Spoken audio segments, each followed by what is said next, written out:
So this is going to be an unscripted video. I guess I'll just make it one of those random Raymond camera thoughts videos. I couldn't think of any video to create this week, but didn't want to leave you empty-handed. Not that you all really care that much. So I'll try to get through this in one take, maybe podcast style. Yeah, we'll do this. We'll do this podcast style where I have some of my notes of what to talk about here, so I can get through all of this without cutting. So I don't have to do any editing because I'm not going to add any B-roll to this. I'm just too lazy. Plus, it's almost 4 a.m. on Friday, and I generally like to upload these by Friday afternoon. So I don't think there's going to be too much editing I can do to this anyway if I wanted to hit my deadline that only I care about and no one else really cares about. So I wrote some things down here to talk about. The Canon R3, Sony A7 IV, the nature of creating YouTube videos, and vertical video.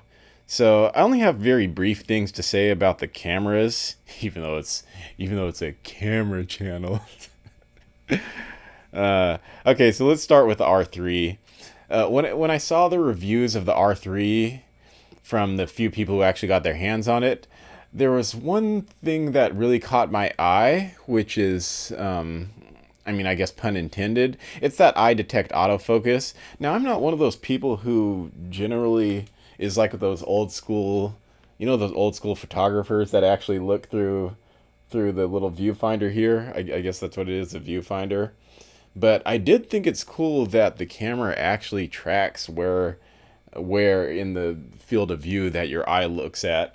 Now, you might ask, why should any of us care? Because none of us will be able to afford that R3, and I get you. I mean, I can't afford it.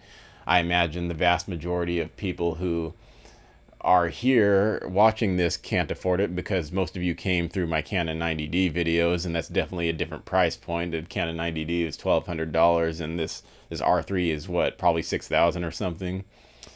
But the thing that's important to pay attention to with the technology in these newer cameras is that it will eventually trickle down to us regular folks. The technology in it, we're eventually going to get our hands on it. Maybe years down the line. I mean, obviously you got to be rich to have your hands on it now, but yeah, that's just something that caught my eye and stuck with me. So I guess if you're a photographer who cares about that new technology, then that will be something for you to look forward to 5 to 10 years from now, when you could either afford the Canon, the original Canon R3 then, or whatever lower models that technology trickles down to as the flagship cameras get newer and even better technology.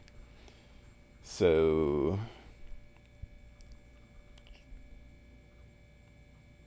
oh yeah, I didn't write down anything about the GoPro Hero 10, but that just came into my mind speaking of new cameras that have come out.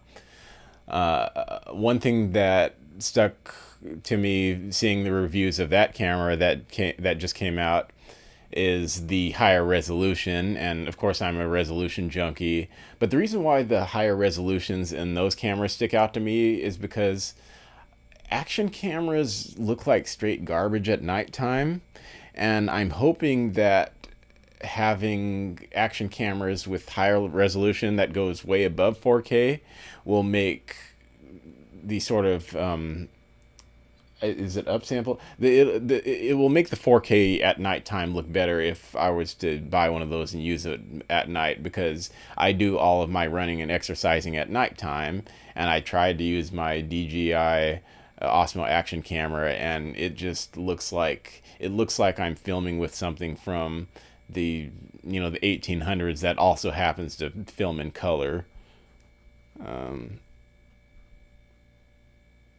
I'm not going to put GoPro Hero 10 in the title, but oh, maybe I will. Maybe that'll get some clicks. Okay, so next up on the list is the Sony A7 IV, which a lot of people I see creating videos on it. It seems like people are all creating the same video, which is just regurgitating all of the specs on whatever that same rumor site is that's spitting out these A7 these A7 IV rumors. I'm not going to get too excited about that camera because of the whole chip shortage thing. You know, a lot of people are saying, was it October maybe, an announcement? I don't think there's going to be an announcement this year. I just read about the chip shortage on, there's another tab on my iPad that I just read about the chip shortage. But yeah, I feel like that chip shortage is real, and I don't think the Sony A7 IV is going to be that much of a priority for Sony. I believe the Sony A7 III is still fairly popular. The A7C is somewhat popular. I don't think Sony has much of a reason to really hurry for the, Sony A7 IV as much as we want them to. I think they're going to take their time. Also, reading about the chip shortage, I now understand why so many of my video game friends are complaining about not being able to get their hands on another Sony product, which is the PlayStation 5. Makes me glad I'm no longer a video game player, but also I feel bad because it it kind of reminds you of the thing that caused the chip shortage in the first place, which is the pandemic. Because the pandemic not only shut down these, the companies that produce the chips, which, otherwise known as semiconductors, but it also forced a lot of people to stay home. And when people went home to work, they upgraded their monitors, they upgraded their web cameras, they upgraded all of their computer stuff, and everything that has a computer system in it needs a chip. And so that just sort of compounded the issue with this chip shortage. And the reason why I said a moment ago that I feel bad is because a lot of the people who had to stay home, they got more into video games, and they can't buy the new video game system to I guess keep them company or get through those lonely times they may have had during the the peak of the pandemic. But anyway, I'm not going to go off on a tangent there. Wow, we're already at almost 9 minutes. Well, I mumbled my way through the first minute and a half that I'm not going to put on this, but wow, you could actually create a longish video if you don't have a bunch of, stupid takes and cuts. So, oh yeah, the nature of creating YouTube videos. So, one of the things that I realized recently, actually, I've realized this ever since even the early days of the channel, is this sort of disconnect, this sort of reverse correlation between effort and performance of a video. That's probably why I'm no longer afraid to put out a video like this occasionally that's unscripted, where I'm just kind of, mumbling and rambling through it, because one of the things I notice is that there are some videos, like say my Marvel Cinematic Universe review, that took a lot of work but only has probably still 150-ish views, and that one took probably a week or two to film and edit. But my Canon 90D at night video, all I did was just take the Canon 90D out and stuck it in my face and talked into the camera and walked around at nighttime taking pictures and video. And that one is by far the largest or the best performing video on the channel. It's probably got over, maybe 20,000 views now. And I was reminded again of this sort of thing this past week with the video that I came out with about all of the camera gear that I use. That one took a couple of weeks to make. And that one, I would say it's performing about average for a channel this size, but then I come out with another sort of nighttime walk around, street photography video where, it only took me a couple of hours to shoot and, less than a day to edit. And that one's already blown past the camera gear video and views. So yeah, it's just something I wanted to get off my chest when it comes to the nature of creating YouTube videos and why you might see some more of those just sort of walk around street photography videos in the near future. Maybe I could, experiment with different cameras and lenses that I have in my possession, or maybe order some of those beginner cameras and just focus on beginner cameras, since it seems like a lot of the people who follow me or who are subbed to this channel, they came through the Canon 90D videos. It's why a lot of my Sony A7, just wait for that motorcycle to pass by. It's why a lot of my Sony A7C videos don't do as well.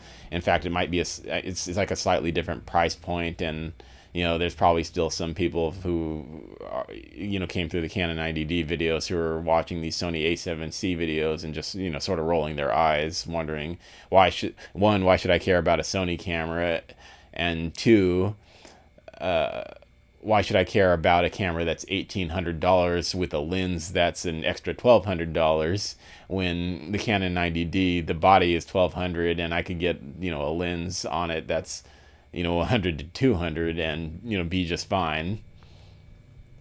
But I lost my train of thought there. What was I talking? Oh, I was talking about the walk around videos. Yeah, I might do more of those walk around street photography videos where I just take a camera and walk around, and you could, get sample images of videos from my perspective, because those ones are easier to film and they're easier to edit, and they do okay.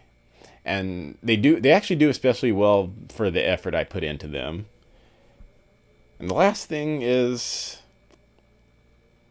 vertical video. So this vertical video age that we're coming into, I have to admit, I do not like it. I do not like vertical video at all. At least I don't like creating it.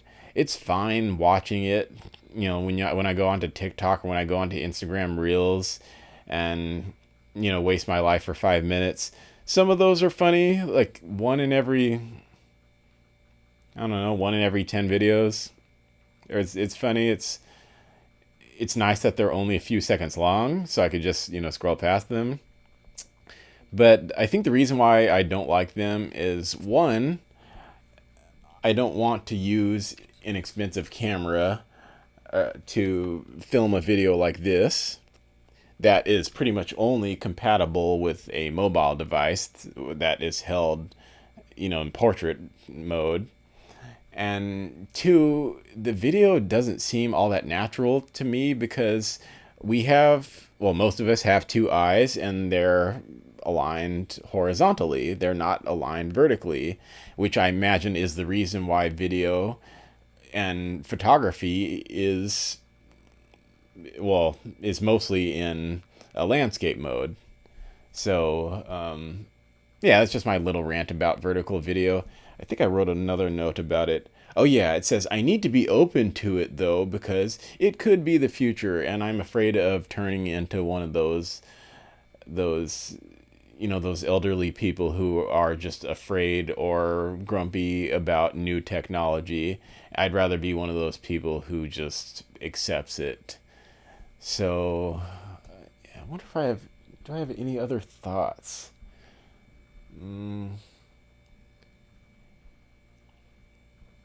No, that's all I could think of for now. That's it for now.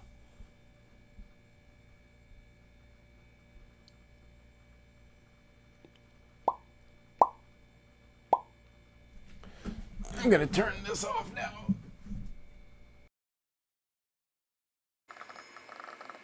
Oh, I do have one other thing. I considered going live today, but the ideal time to go live would be during a time in which other people go live who I like to see, and I don't want to step on anyone's toes, and I don't want them to step on my toes because they are more popular than I am.